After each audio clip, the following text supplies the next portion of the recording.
लोकसभा राज्यसभा की कार्यवाही आज भी हंगामे की नजर हो गई। अपोजिशन पार्टियों ने पार्लियामेंट के हाथे में एहतजाज किया और अडानी मुद्दे पर सरकार को घेरा। अपोजिशन ने सरकार से अडानी मामले पर जेपीसी जांच की मांग की है, तो वहीं लोकसभा में अपोजिशन की तरफ से वी वांट जेपीसी के लगे नारे और साथ ही साथ बीजेपी अराकीन ने राहुल के बयान पर माफी का मुतालबा किया और कहा राहुल गांधी को माफी मांगनी चाहिए। अपोजिशन के अराकीन ने पार्लियामेंट की पहली मंजिल पर एहतजाजी मुजाहिरा किया और अडानी ग्रुप के मामले में जेपीसी जांच की मांग की।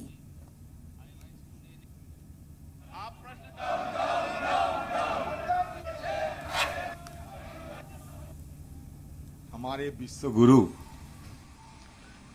कितने नाकाबिल सरकार की नेता है। कभी कहते थे सत्ता पे आने का पहले कि कांग्रेस कमजोर है, डरफूक है। अगर मैं सत्ता में रहते तो पाकिस्तान से दाऊद इब्राहिम को कान पकड़ के हिंदुस्तान में लाते।